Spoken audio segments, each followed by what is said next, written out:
Welcome to our first Coffee and Friends get-together for 2024. It's good to be back. You might have noticed a couple of changes around the place since you were here last, including the new asphalt in the car park, which was only completed yesterday. We haven't got the spaces marked yet, but those ones are only a guide anyway, aren't they? That's the way it seems down at the bowling club anyway.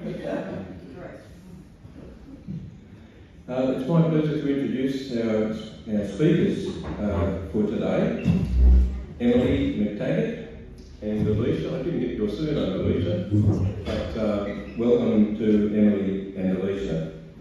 And as usual, I've been scouring the internet. You could call it trolling, but I haven't been harassing Emily. Just to see what I can find out about her.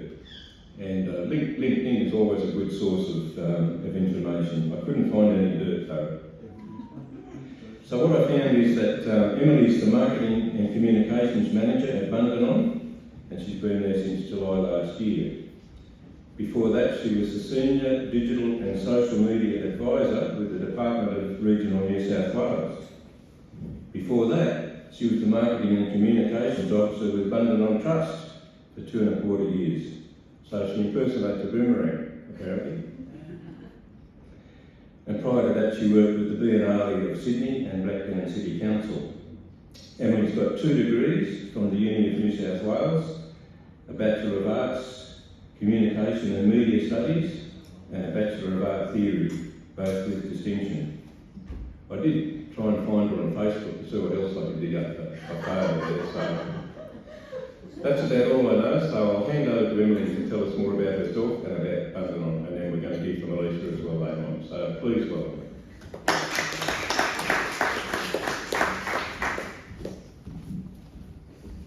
Thank you so much. I think that's a pretty good summary of where I've been over the last few years.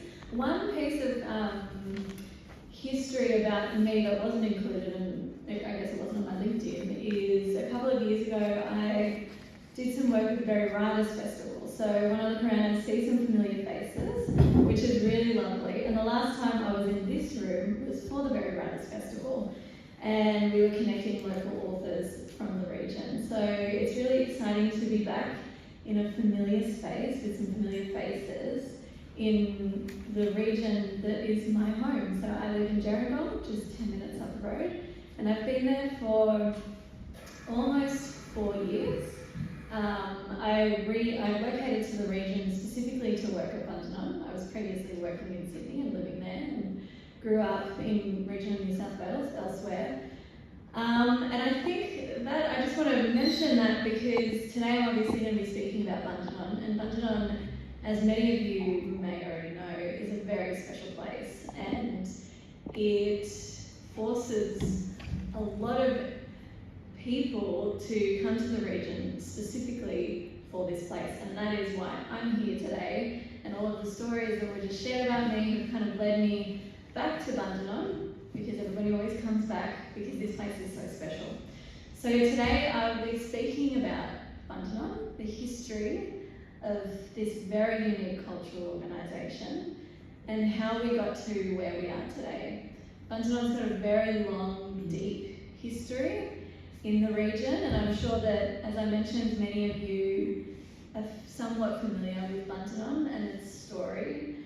And more recently, over the past 2 years, we've sort of reimagined the organisation that is Bundanon, created a really dynamic, exciting, contemporary art space without losing that really deep, unique history of Bundanon. So I will go through some slides that just kind of tell that story, and then towards the end we'll open it up to a bit of a conversation, a bit of discussion, questions. My colleague Alicia will also speak. Alicia works in our visitor services team. She's an amazing asset to our team, and she leads a lot of really amazing initiatives that are relevant, I think, to the broader community in finding ways to get involved with Bundanon, whether that's through our membership program, our volunteering program. There are so many ways to get involved, so Alicia will speak to that towards the end.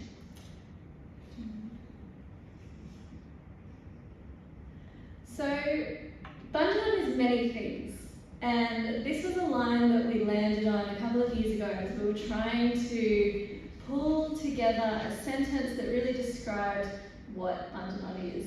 And we came back to, well, Bundanon is many things, and it is.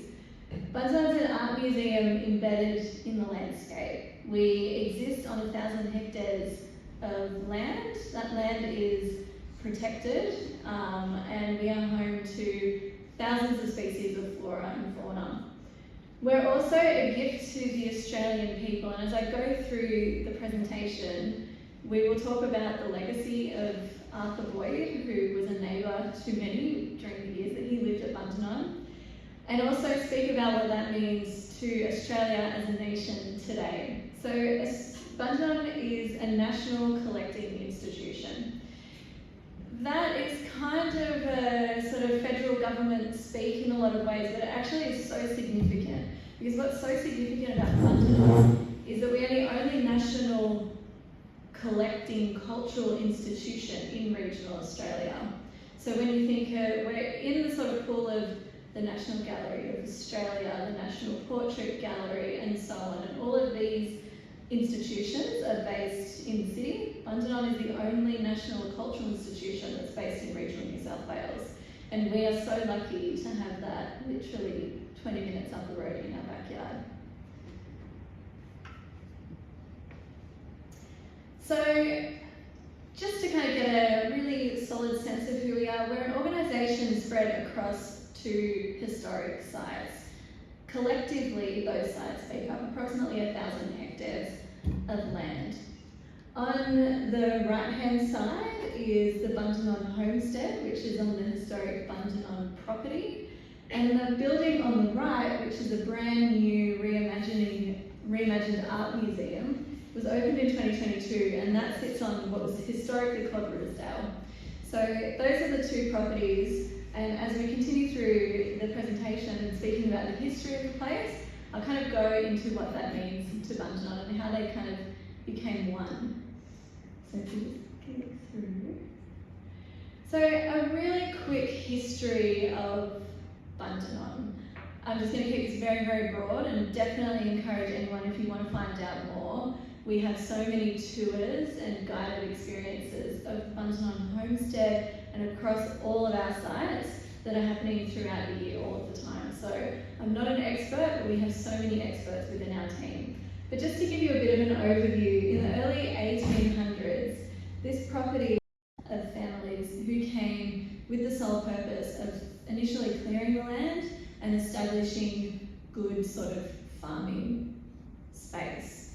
So over many generations, this property, both properties, at the top is Riversdale, at the bottom is Bundanon, have gone through transitions of history that are very known, I guess, to the region in terms of the ways that both of these properties were predominantly used as farmland for many, many years.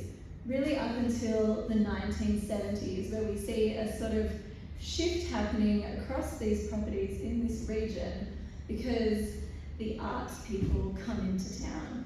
So in the 1970s, the McGrath and McDonald men, I guess you could say, acquire the Bundanon property. They are art dealers and they are very much embedded in the national cultural scene. So they purchase this property, they're not so interested in farming, but they're interested in really the unique cultural and ecological beauty that is the Shoalhaven region. And if you've been to these properties, you will understand that there is something really special that pulls people to this space. So in the 1970s, Bundanon becomes a bit of a haven from the city in a lot of ways.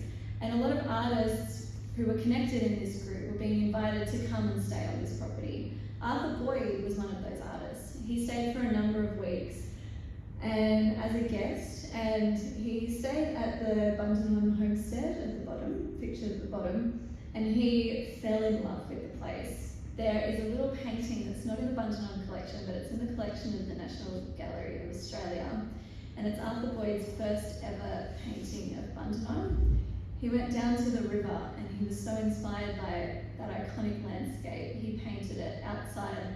It was the middle of summer. The paint was melting and dripping off the canvas, and he's picking it up from the sandy banks and applying it back on. So it's a really beautiful small painting, but it kind of captures, I guess, the energy that Arthur Boyd really had in that initial experience of Bundanon. So if we just flick through, here are some more images of the homestead at the time as it's being transitioned from a working property to this kind of regional oasis. So these beautiful English-style gardens are being built, and it just becomes this real haven that's experienced very much like this today. So as I mentioned, in the 1970s, Arthur comes to Bundanon, he comes to the Shoalhaven, he's inspired. At this time, he's living between London and Australia, and he's a very, very accomplished Australian artist working internationally. He's creating exhibitions and solo shows all over the world. And so he said in that first visit to his friends, if anything comes up for sale in the Shoalhaven region, I want to purchase it. I need to create work here. There is so much energy and inspiration. So during that time, he was in London and he got contacted about a property historically known as Riversdale. If you visited the art museum recently, the big beautiful bridge structure and art museum, that is the property that's historically known as Riversdale. And that was the property that Arthur Boyd first purchased before he purchased the historic Bundanon homestead. So he purchased that property completely sight unseen. He saw a few grainy photos that were sent to him in the mail, and he was so inspired and he purchased it sight unseen. A few years later, he had the opportunity to purchase the historic Bundanon homestead site, and he did. So that was in the late 1970s. As soon as he acquired these and purchased these properties, it became his ambition to share them with the world. So the picture on the left is Arthur Boyd painting at Bundanon. This was a very familiar scene for Arthur when he was here at the time. He painted a lot of depictions of the landscape. And if you go to the next slide, these are some of the iconic works that maybe you're familiar with, and some of those images when people say Arthur Boyd paintings, these are the types of works that kind of immediately spring to mind. He was very inspired by the Shoalhaven landscape, and both of these paintings here are in the Bundanon collection, and they both depict the Shoalhaven River at Bundanon. In the background you'll see Pulpit Rock, which if you visit Bundanon, you will see this beautiful escarpment, and it's so iconic in so many of Arthur Boyd's works. So as you can see in these paintings that he was creating at Bundanon in the Shoalhaven at the time, he was so inspired by the landscape and the energy and the stories within. And here are a few recent beautiful photos of the Shoalhaven landscape that I hope kind of communicate in a more familiar space what the beauty of Bundanon looks like. On the left is the Shoalhaven River, which is the view if you've been to the Boyd Education Centre or to the Art Museum site. That's a very familiar view of the Shoalhaven River. And on the right is the bushland at the historic Bundanon site. So these kind of photographs, I think, show you the scale of the landscape and the environment at Bundanon. And for Boyd, he was often quoted as saying, no one person can own a landscape. He owned 1,000 hectares of this landscape, and it was his ambition to preserve this space. And he wanted to do so by ensuring that these properties were not landed in the hands of private investors. At the time, North Nowra and that whole kind of region is really being built up and developed and subdivided. And as you kind of drive up Uluru Road, you can see that sort of development encroaching upon Bundanon. So he was very much aware of that, and he was really driven to protect this space. So as soon as he acquired Bundanon, or perhaps even before, his ambition was really about gifting this space to the Australian people, which meant, either the state government or the federal government to acquire Bundanon, which he eventually did successfully. So if we continue to scroll through, in 1993, the Bundanon was successfully gifted to the federal government. They accepted Bundanon as an asset of the Australian government, and Bundanon Trust was established. So this was the early 1990s, and as soon as the gates and the doors to this space opened, there was a flurry of interest and excitement in everything that was at this unique site. Arthur was quite active in the community, and he was known for his works. He was such a significant figure nationally and internationally, so there was a lot of excitement around this moment in Australian history. And he was often also quoted as saying, "I want Bundanon to be as accessible to as many Australians as possible." And I guess that was so important at this time, and by gifting this asset to the Australian people, the government now has this shared requirement to ensure that those values that Arthur Boyd had about the landscape and this really unique space was actually realised and followed through for generations. So a big part of Arthur Boyd's vision for Bundanon through creating access to the site was also about his acknowledgement of Bundanon as a sort of place to create. As I mentioned, since the 1970s, I guess in recent history, Bundanon has been that site for artists to come and to retreat and create work, largely in response to the environment, to kind of sit in a space, to consume the environment and to respond to it. And of course, thousands and thousands of years prior to that, Bundanon has a really strong connection to the local Dharawal and Doga-speaking peoples who were creating work on this site as well. So Arthur was very much aware and inspired within his own practice around the importance of Bundanon as being a site for creative inspiration. So one of his kind of core principles in gifting Bundanon to the Australian people was this idea that Bundanon would continue to be that space to create. So in the mid-1990s, we, as an organisation, through Arthur Boyd's vision, we established the Artists in Residence program, which has been running now for some 30 years since we were established as a trust. It was one of the very early kind of efforts in preserving Arthur Boyd's vision for Bundanon. So at the top you can see one of the construction images of what is now the Artists in Residence complex. These are beautiful, I guess, reimagining of what were the old historic farm buildings on the site. So the architects in the 90s kind of reimagined these spaces and created these really beautiful custom studio spaces. And now, since they opened in the mid-1990s, Bundanon has continued to welcome hundreds and hundreds of artists to create work on the site.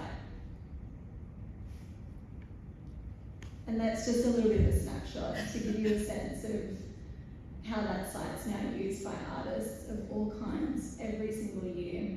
So we've got beautiful, large performance spaces for groups to be able to rehearse and create new work. We've got writers' cottages, and we've got also these beautiful custom studios for visual artists. And that artist on the right is creating a really interesting work using wombat poo and painting them, and that forms a large installation. So often what you kind of see, and I wanted to include that, a lot of artists are kind of still, I guess, embodying Boyd's energy and commitment to engaging with the environment. And that's kind of the consistent thread that often comes through with all of these artists. And as I mentioned, we've had thousands of artists come through now. So many people will create work that's inspired by this space, by this place. And that's really unique and quite interesting in different ways. The other part of Boyd's vision for Bundanon, and a really core part of what we do, is our learning program. So Arthur Boyd was also really inspired by, I guess, the energy and the importance of supporting young people, whether that's young emerging artists through a residency program, for example, or the very younger generations of creators and makers. So a really core element of our commitment as an organisation, and again it really picks up Boyd's commitment, is around our learning program. So our learning program, like the Artists in Residence program, have been happening since the mid-1990s, and each year we welcome thousands and thousands of students on site. Boyd was quoted as saying that Bundanon is a learning landscape for all ages. And I guess that harnessing and that support of the younger generation also helps to establish that longer term commitment and preservation, not only of creative practice and appreciation of those processes, but also appreciation and care for the natural environment. So this building here is the Arthur and Vaughan Boyd Education Centre, and if you've ever been to a concert, a wedding, any kind of larger scale event at Bundanon, maybe even yoga, you've probably been to the Boyd Education Centre. This opened in 1999, and just 2 weeks ago we celebrated 25 years since this iconic Australian building opened. It's the Boyd Education Centre because while it continues to be a multi-purpose space, it really was built for the purpose of creating space to bring students and large groups of people to create work, to learn, and to stay on site. So in addition to this space that you can see in these photos, at the back there are a number of accommodation facilities, and students have been staying on site since that opened 25 years ago. So we continue to welcome students on site every single week, almost every day of the week, even on weekends. So that is such a core element of what Bundanon does, and it's a really kind of interesting and important legacy, I guess, that Arthur has left us and that we continue to live every single day. So that's kind of my segue to understanding where Bundanon sits today. So our learning program is so core to what we do, and it really continues in a tangible way those visions of creative practice and protection of this beautiful space.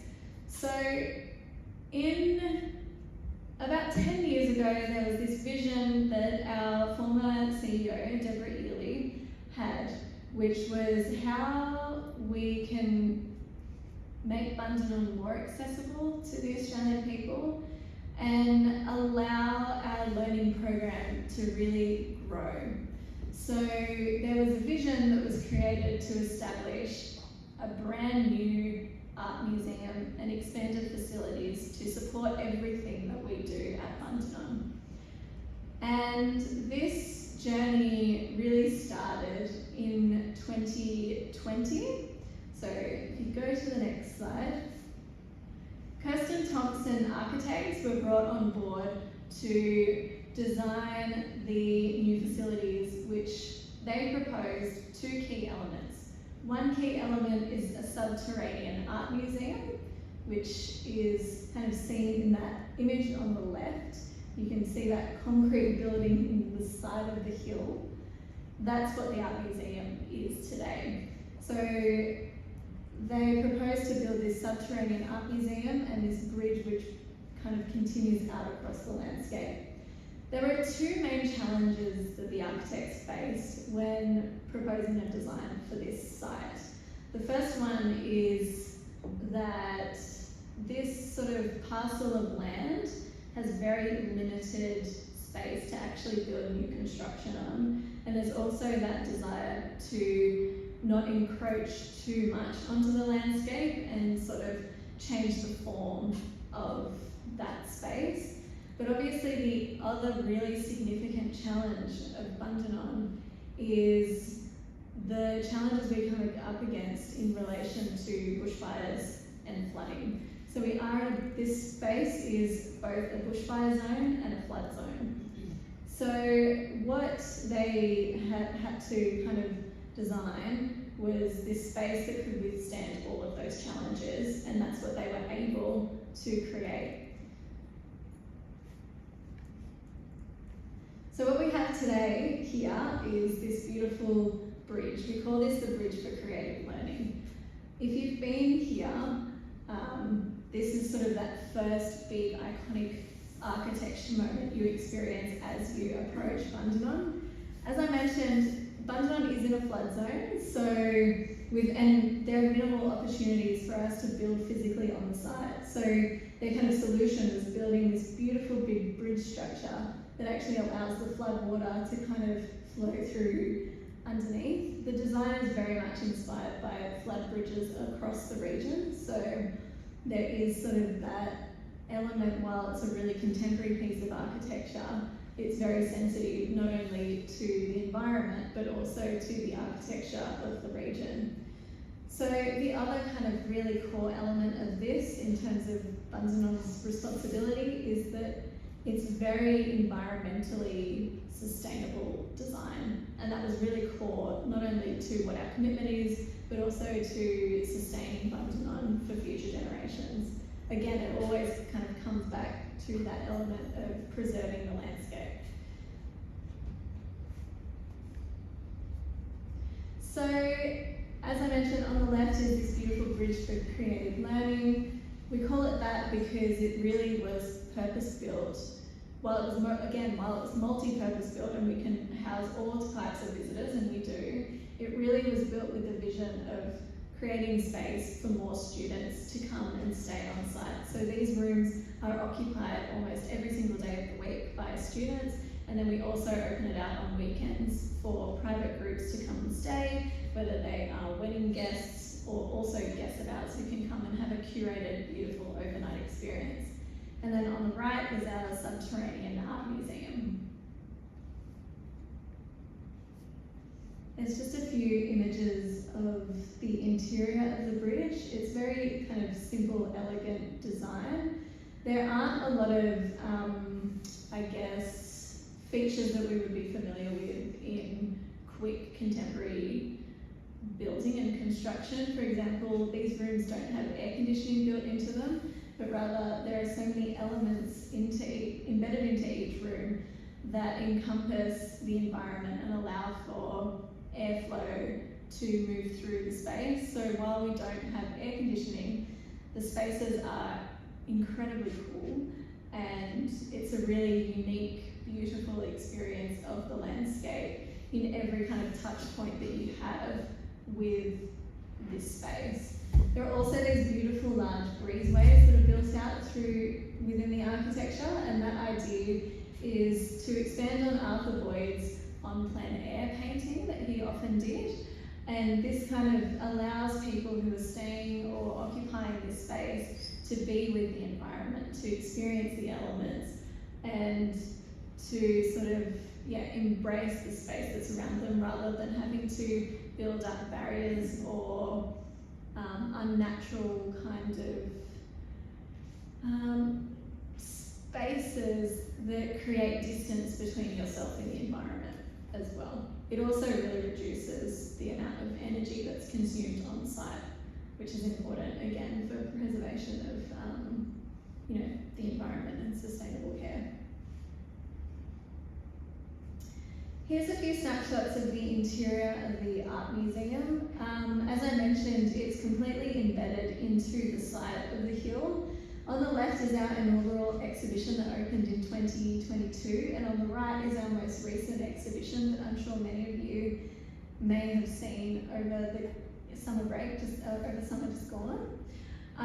As I mentioned, it's built into the side of the hill, which is really about, again, creating space for these works in a way that doesn't sort of impact or create too much energy consumption, because being underground means that the regulation of the temperature within the space is a lot more controlled and less impactful on Bundaberg's energy consumption. So there are so many elements within the design that mean that the space is really well equipped within these sort of harsh conditions as well. And then, of course, at the heart of the art museum, and really at the heart of this entire construction, is Bundaberg's collection store. We open up our collection storage space throughout the year for guided tours with our collections manager, Jennifer Thompson. So that is an incredible experience. This art collection was part of Arthur Boyd's gift when he gifted Bundaberg to the Australian people. This collection was also really at the heart of what he wanted to gift, which was really so many of Arthur's own works, as well as the works of his family. He comes from a very prolific family, and so Boyd was able to gift not only his own collection and the work of his own family, but also his contemporaries, such as Sidney Nolan, and Tony Albert, and others who were creating work around that time.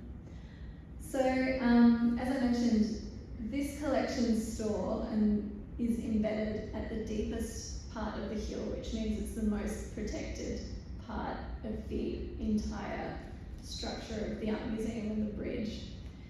What's really important about this image, I think, is really connected again to the importance of Bundaberg and the significance of Bundaberg as a regional cultural destination. The vision for establishing this art museum was really about creating space to protect this collection. In the summer of 2019 and 2020, we experienced the Black Summer bushfires, and Bundaberg was in a real state of emergency. We had this collection housed at a purpose-built facility near the homestead. It had to be evacuated as the fires were approaching, and that was a really challenging time. When challenges like that approach, the easiest solution is to move these $1 million worth of artworks into the city, into a facility in the middle of the city, protected from any kind of threats such as bushfire or flooding. That's the easiest solution. The more challenging solution is about creating space within a regional location, a remote regional location, such as Bundaberg. And this was so core to this new expanded project. It's about ensuring that these works, which were created, many of which were created on site and that were gifted to the Australian people, specifically to the people of the Shoalhaven, and their presence is needed and felt within the environment in which they were created and gifted. So these efforts to preserve the collection are so important to Bundaberg, and it's a really unique experience. If you have the opportunity to go behind the scenes, you should absolutely do it. So that kind of brings us to today. Since opening the Art Museum in 2022, we've welcomed over 100,000 people, and that's just expected to continue to grow over the years. Alicia will talk again, as I mentioned, a little bit more into how you can get involved. And as we just kind of go through the slides again, I'll just show you sort of what's coming up in our program that's really interesting. But before I do that, I'll just mention that since the architecture was opened, we have Kirsten Thompson Architects have won the highest recognition for public architecture through state awards and national awards. So we are a nationally celebrated architectural space, and so we like to talk about Bundanon as being the home of Australian architecture. So that kind of brings us to what's coming up immediately in our program. This weekend we are launching Tales of Land and Sea, which is a brand new exhibition season. It presents the work of 4 artists, one of which is very recognisable on the right, Arthur Boyd. So Arthur Boyd, in the early 1990s, worked on a beautiful artist book with a printmaker called Indra Deegan, and together they created these really beautiful lithographic prints, and they created them and compiled them into this beautiful artist book. Those works have rarely been seen before, and they've sort of been buried into the collection. We're bringing them out for the first time and presenting them as part of this exhibition season. Alongside that representation of Arthur Boyd's beautiful mythological works will be a series of works by Indonesian Australian artist Jumadi, who creates these beautiful works on cloth and also on buffalo hide. To give you a sense of that work on the left, it's approximately 3 metres wide by 4.5 metres high. So these works are really significant, and they'll kind of take over the exhibition spaces. So that's really exciting. That opens this weekend and will continue through till June. And alongside that, we're presenting this incredible public program which encompasses performance, dance, poetry, guided tours, walks, music. We're sort of reinstating Bundanon's amazing concert program, which a lot of people are probably familiar with, and that's sort of being rolled out over the coming months as well. And then later in the year, this is a little bit of a sneak peek, we're bringing some really extraordinary works from Melbourne coming up to Bundanon for the very first time. It's a suite of 14 very large-scale paintings by Arthur Boyd that were created in 1983 at Bundanon. And he created these works for the Arts Centre Melbourne when they were redeveloping and building that site. So he created these 14 beautiful depictions of the Shoalhaven landscape that map all the way from dawn to midnight. So it will trace the day through a series of 14 really beautiful large-scale paintings. So that opens in early July and is a really exciting major project that's finally coming back to Bundanon. So it's a bit of a returning of these works being displayed at Bundanon and outside of Melbourne for the very first time. And later in the year, again, another little sneak peek, we will be opening a brand new gallery at Bundanon, and this will be a space to permanently display the Bundanon collection. So there are really beautiful prize pieces, as I mentioned. We're bringing those out and putting them on display so the public can experience this incredible collection every single day of the year. So that's coming later in the year as well. And now I will hand over to my colleague Alicia, who will speak a little bit about how you can get involved with Bundanon and sort of different ways that we connect with our local communities. Thank you. Hello. As I was introduced earlier, my name's Alicia, and my role at Bundanon is the Visitor Services Manager.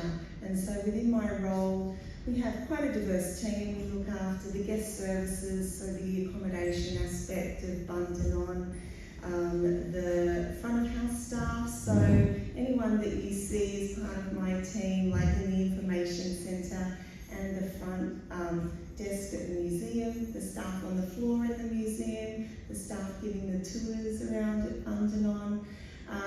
We all make up the visitor services team, and we're now part of a new team at Bundanon, which is really exciting, called the engagement team. And so under that we have a head of live programs and events. So watch this space as we grow in this area. We'll be bringing a lot of different live events back to the site.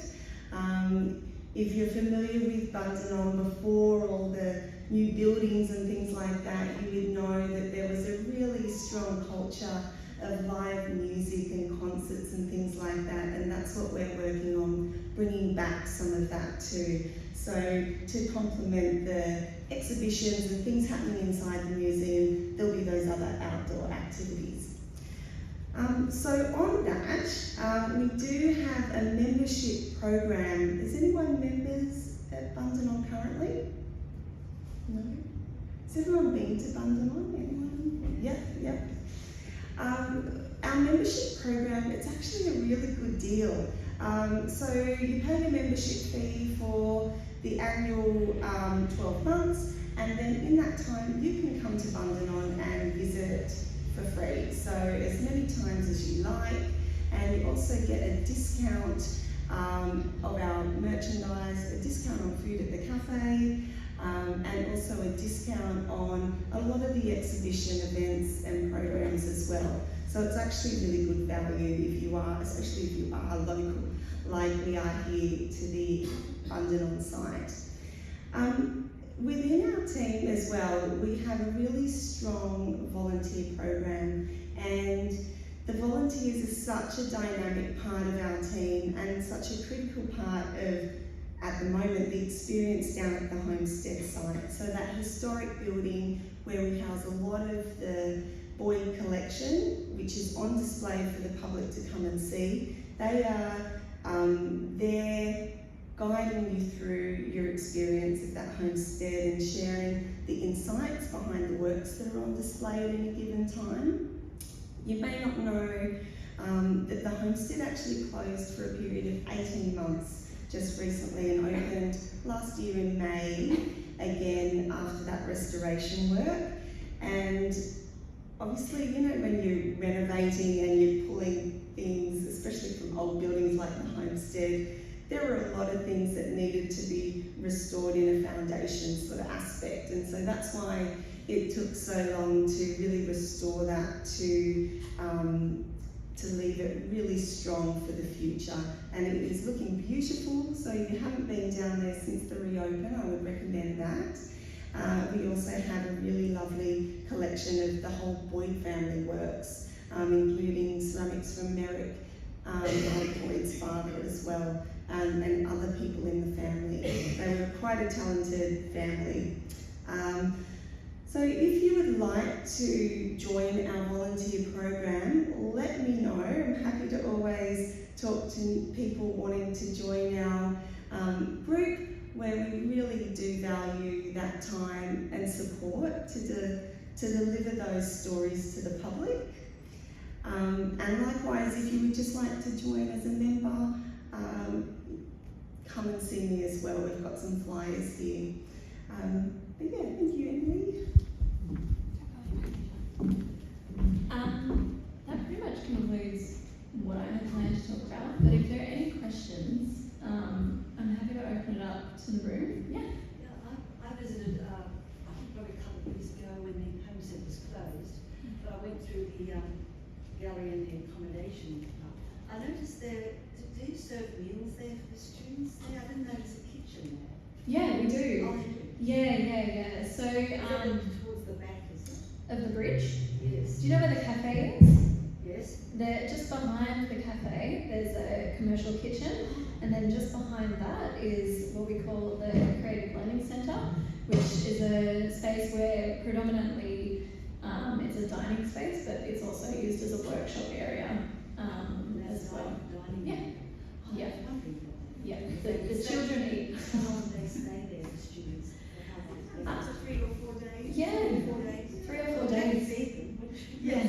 Yeah. Big commercial kitchen. Right. Yeah, it is. I can see that, obviously. Yeah. I can see. With a chef, actually, so Oh. that'd be nice. Any other questions? Can you explain again what you mean by it being a collective? Like the only, I thought you said only regional Yeah. collective. Does that put it on the same level, say, as the National Art Gallery Yeah. or New South Wales Art Gallery? Yeah, it does. And it's the only one in regional Australia. Australia. Yes. Yes. Sort of. Yeah, it is. It is. So there are 7 national collecting institutions in Australia. The one that we would be most familiar with is the National Gallery of Australia. So we all sit within that pool of national collecting institutions, and yes, we're the only one in regional Australia, which I guess, yeah, like I say, it is kind of that administrative talk of how we define ourselves, but it has a real impact, and it's really nationally significant. Thank you. Yeah, thanks. You showed a photograph of the storage area. Yeah. Approximately how many paintings would be in there? Oh, I don't have the exact number. Because there seemed to be a lot of Yeah. spaces across the side as well. Yeah, so the way that it's built is so there are a series of racks. We might just go back to that image, is that okay? Yes, so each of these, you can see along the bottom, there are those little tracks. Each track allows for us to pull out an entire display of works. So we've just pulled out one there, and each track has all of those artworks. So there's a lot. Thousands. There's thousands. There's also the objects and the drawers that you can Yeah. see. That is a really big cavernous space. It's huge, it's massive. And there are also works, as Alicia mentioned, a lot of the works in the collection are on display in the homestead, as well as within Arthur Boyd's studio. Often the works will tour nationally and internationally if there are works that are required in different exhibitions across Australia. So it's quite a significant collection. Yeah. Yeah. You could mention between the very big walls, how thick they are, and in an emergency, how they can automatically shut down The each section. Like if a bushfire came, someone explained to me that these big, thick walls like this, they automatically shut every section off. Is that not true? Yeah, there are ways across the museum of shutting off the sections of each part of the museum and gallery. The two most sturdy sort of barriers to protecting the entire building itself are the glass windows on the outside, which are extreme fire resistant, made of extreme fire resistant material, and also the entrance into the collection store through the side. You're seeing these massive doors that allow for that space to be completely cut off. So in an event of an emergency such as that, the collection's very well protected. Yeah. I asked this question in the context of what Greg Downing calls creative unfolding, meaning when two or more cultures come together in world history. That can be violent, that can be terrible, it can be all sorts of things, can be positive. So I'm asking you to tell us more about the creative unfolding that is happening with regards to the local people of this land for tens of thousands of years. What's happening in that space at Bundanon? Yeah, definitely. So that's a really important question, and it's so core to us as an organisation, because we do have a responsibility in so many ways, not only in acknowledging that we occupy 1,000 hectares of land. That's very significant. We're also a national cultural institution. We have so many obligations. We work really closely with First Nations communities. Just a couple of months ago, we onboarded our first cultural liaison manager. His name's Jerome, and he is working in the team predominantly as our cultural liaison manager, and working across communities to ensure that the organisation is really well connected. We have always been really well connected, and we work really closely with many communities. In our first exhibition, we worked to create a brand new Nawi with Uncle Steve Russell. So that was a really interesting project, and I just want to talk about that because that project is an ongoing one that has occurred over a number of years, where First Nations communities, young men, came onto the site to create work using materials from the site. Often, and I guess kind of what you were saying then, that acknowledgement of artists coming in to create work in response to the landscape, and often with the landscape. That's a sensitive kind of relationship that Bundanon mediates between artists and First Nations communities, because it's really important, and I can't speak too much to that, but Bundanon works very closely and has for many years. We also just welcomed Uncle Jerry Moore onto our board as well, so he only joined less than a month ago. Again, really to kind of steer Bundanon currently and into the future to ensure that those relationships are genuine and strong, and it really is so core to what we do and what our responsibilities are in caring for country and supporting creative practice as well.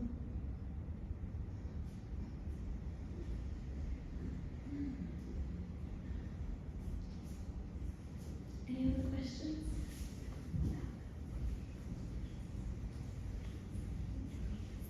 Okay. I hope that's helpful. And if I will be around, Alicia will be around, so if you have any other questions that you'd like to ask, just let us know. And thank you so much for having us. Thank you.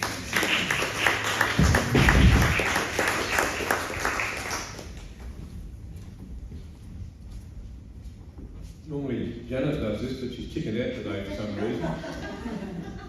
So it's my pleasure to thank you, Emily, for a wonderful presentation, and Alicia.